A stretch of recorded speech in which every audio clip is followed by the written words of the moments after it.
yeye anapiga kura yake muda huu kama ambavyo inaonekana hapa, inaonyeshwa hapo jimbo la Uyole, na naamini kwamba katika yale ambayo tumewaeleza wananchi kupitia ilani ya Chama cha Mapinduzi, matarajio yetu ya nini tutafanya, basi naamini wananchi watakiamini zaidi Chama cha Mapinduzi kwenye jimbo hili la Uyole kuliko chama kingine chochote.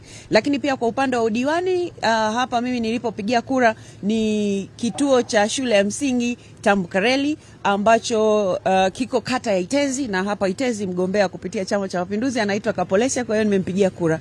Na nimefanya hivyo mapema kabisa ili nipate nafasi ya kuzunguka sasa katika jimbo zima, nione namna watu wanavyojitokeza kwa ajili ya kupiga kura, nione kama kuna changamoto zozote ambazo naweza kuzitolea taarifa. Lakini kwa hapa ambapo mimi nimepigia kura, kuna vituo kadhaa hapa. Hiki kituo nilichopigia kura ni kimoja wapo, na naona watu wengi tu wameshapiga kura na wengine nimepishana nao wakati wakitoka hapa. Na sasa hivi mimi nimepiga kura, nilikuwa sehemu ya foleni ya watu wanaopiga kura, kwa hiyo watu wako wengi sana hapa.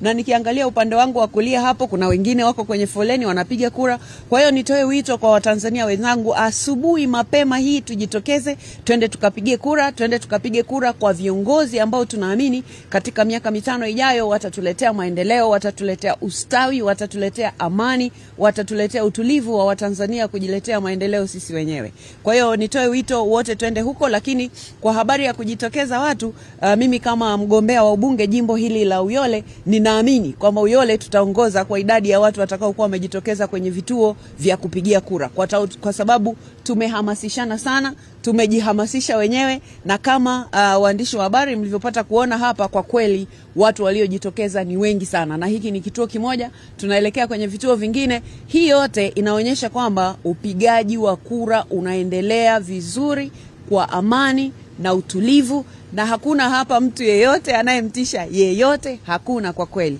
Kwa ni waombe wa Tanzania wote pengine waliokuwa na hofu hii na hile, sasa wajitokeze kwa wingi kabisa, wakatumie haki yao ya kikatiba kupiga kura kwa viongozi wanaowataka, kupiga kura kwa wawakilishi kwa upande wa mbunge na diwani, lakini kumpigia kura kiongozi mkubwa kabisa wa nchi yetu ya Tanzania atakayetubeba kwa miaka 5 ijayo inshallah.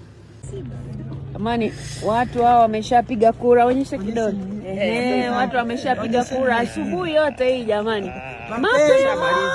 Tuko hapa kwa kweli vizuri kabisa, tuko